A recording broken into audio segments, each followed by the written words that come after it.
কিনা? এই রহমত পাই আমরা খুশি না বেজার? খুশি। খুশি হইলে শুধু মনে রাখলেই চলে, কি বলেন? এই তো বাঙালি।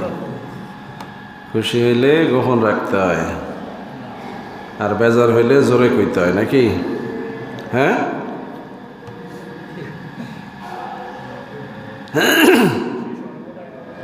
আল্লাহ পাক খুশি হইয়া আলোচনা করে, আর আমরা খুশি হইলে গোপন রাখতে চাই।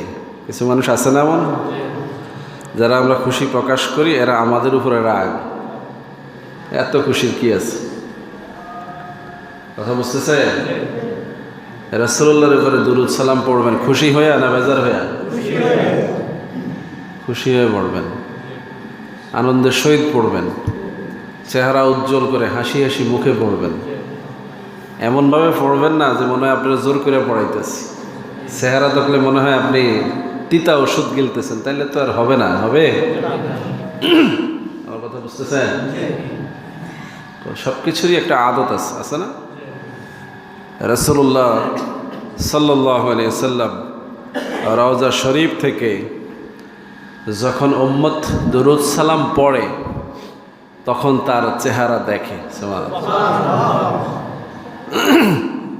এর আগে আপনি যেই হালে থাকেন সব সময় রাসূল আপনার দিকে তাকায় থাকে না, কিন্তু যখনই দুরূদ সালাম পুছতে থাকে তখন ফেরেশতারা মেসেজ দেয়, অমুক আপনাকে সালাম দিয়েছে, অমুকের ছেলে অমুক সালাম দিয়েছে। তখন রাসূলুল্লাহ নুরানি নজর,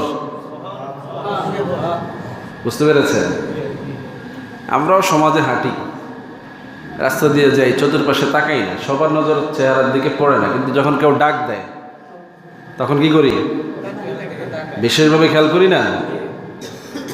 এখন কেউ যদি বলে হুজুর আপনি রাস্তা দিয়ে গেলেন, সবই তো আপনি দেখার কথা না, সব আমার দেখার দরকার নেই, কিন্তু যখন কেউ আমার দৃষ্টি আকর্ষণ করে তখন আমি তাকে দেখবো, এটাই আদব। রাসূলুল্লাহকে যখন কেউ সালাম দেয়, উম্মত যখন সালাম দেয় তখন রাসূলুল্লাহ তাকে দেখে। সুবহানাল্লাহ। অন্য সময় আপনার অবস্থা কেমন এটা দেখা কার দায়িত্ব? সমস্ত বান্দাকে সব সময় মনিটরিং করার দায়িত্ব কার? আল্লাহ। কিন্তু যখন উম্মত নবীকে সালাম দেয় তখন উম্মতকে দেখে কে? নবীজি দেখে, এখতিয়ার দেয় কে? এটা হচ্ছে আকীদা।